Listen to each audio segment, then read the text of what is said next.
If you want to know what persuasion tools will work best with your jurors in your case, that's exactly what I do in virtual focus groups.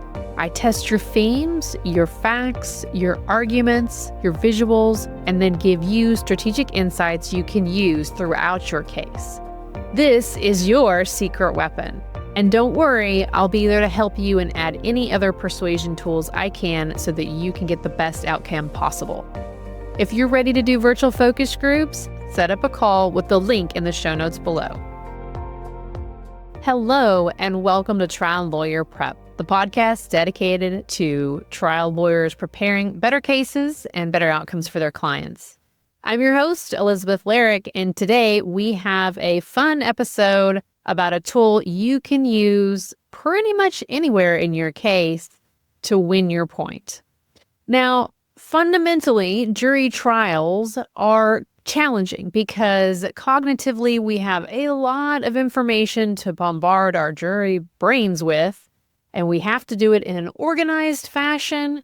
We have to think about word choice. We have to think about how much information we're giving at each point and when we need to stop and summarize. Lots of different things to keep in mind so we avoid confusion. We want always to make decision-making easy for our audience. May it be the jury, maybe it's a mediator, maybe it's a judge, maybe even it's our clients. And so today's episode is dedicated to comparison, a powerful, overlooked persuasion tool. We use it just a little, and I want to use this episode to talk about how we can expand using it. Now, let's just take it at face value and think about it in your mind, a side-by-side chart. Your side is on one part, the other side is the defense. All right, and so what happens when we do a side-by-side? Just taking it as in your mind. What we can see are extreme positions that are being taken.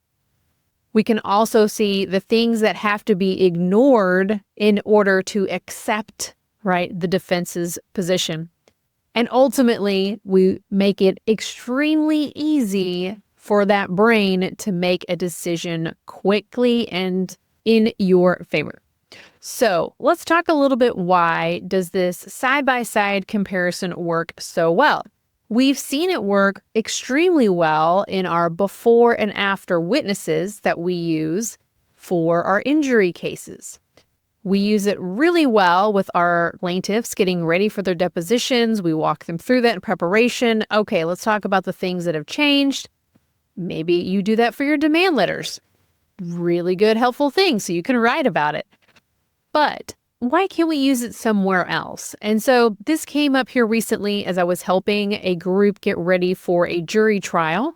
And we began to do focus groups and saw a very clear theme that ran through almost all of the focus groups. The participants hated, even despised the defense's number. And the number was a calculation. So this is not a traditional personal injury case, okay? It's a different kind of case. I help on those too.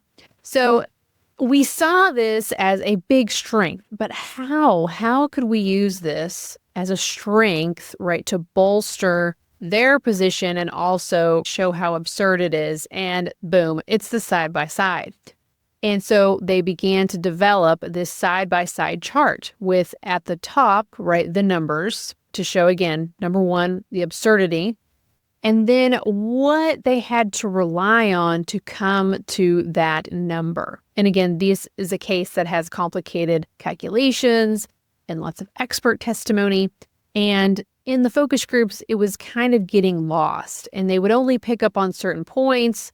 And so that's where the comparison side by side became, okay, this has got to be something that gets down almost perfectly, in the sense that we need to have simple, clear language, simple points, but also just a few so that they're the most powerful points. And so the visuals created, the focus groups are lined up to test it, and I will let you know in later episodes how it fares out in the jury trial. So let's talk a little bit about why does this work with our brains? And number one is our brains always look for patterns. When things are unfamiliar, we try to find a pattern. And comparison is an easy pattern. It's something we use often. And again, brains love things that are familiar. So comparison is something that we use all the time in making decisions in our lives. Think about the last time you booked a trip and you used any of the numerous travel websites that show you all the airlines side by side and the costs and the bags and all the things, so you can make an easy decision. A couple of years back, there were insurance websites where they would run a quote for you and put the competitors side by side. We do it all the time. We go to the grocery store, we just go shopping for clothing, right? We put things side by side to make the decision easy for us. Our brains crave easy decisions. So that is why comparison works. It's a familiar pattern that we use often in our lives, and it makes that decision-making easy when we can see it all visually, right? Which is the other strong thing about the brain science here is 60% of our brain or more is dedicated to analyzing, detecting, finding, seeing visuals. And so having this as a visual is so powerful to make it easy for our brains. And again, this is an easy visual for you to create, thinking again, it's just a simple T-chart, a side-by-side, so they can see the things. The harder part is coming up with the things that go on that chart because they have to be evidence, testimony, things that you know for sure will come into trial. And we'll talk about that a little bit, how we can use them in other places. The other thing about comparison, and again, this draws from the recent experience we had, was how obvious it was once we put things side by side, the absurdity of the position. Now, just talking verbally to someone and trying to explain comparison is a challenge. Our brains can only hold 3 to 5 things in short-term memory. So when we try to verbally explain our position and then compare it to the defense position, things are just naturally going to get lost. And that's where this visual becomes very helpful in showing the absurdity of the defense positions. So let's think about this in comparison of experts on the topic of causation, experts on the declaration that there is no injury, right? Or even life care plans, right? Having that side-by-side comparison of just the simple facts, the simple differences, the simply put opinions, right, will help them be able to understand the positions, but also, again, see who is ignoring facts.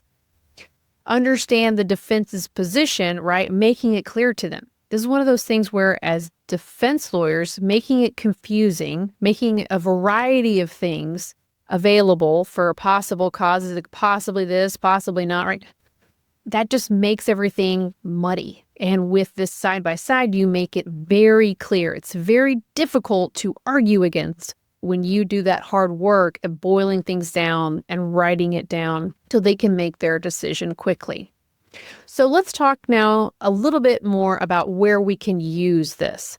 Now, the main example that we have, again, is our before and after witnesses, before and after testimony.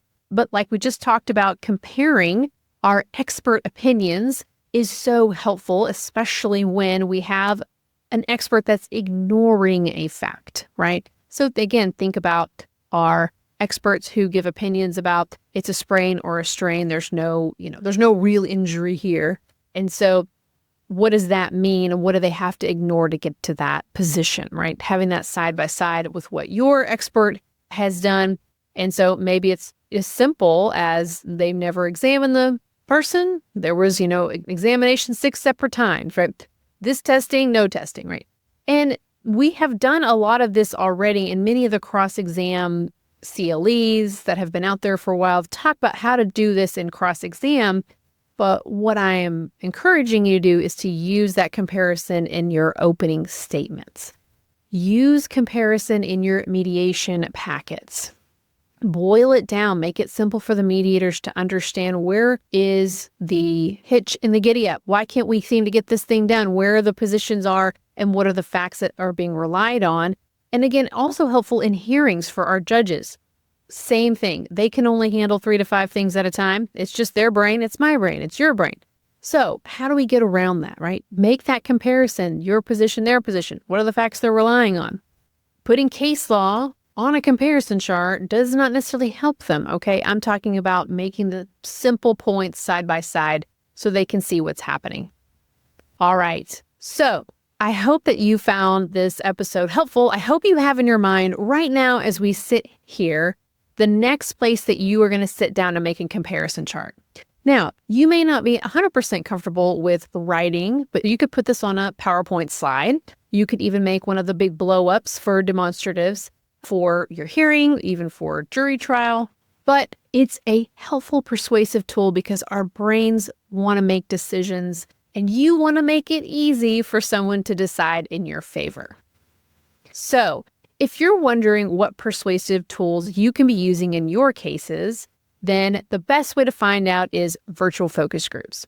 In my virtual focus groups, we test not only your case, your facts, but we also find the best ways to persuade the jury. If you're interested in doing a virtual focus group, please use the link in the show notes to book a free time to talk. Right now, there are still spots available for January and a few for February as well. Thank you so much for tuning into this episode. And until next time, thank you.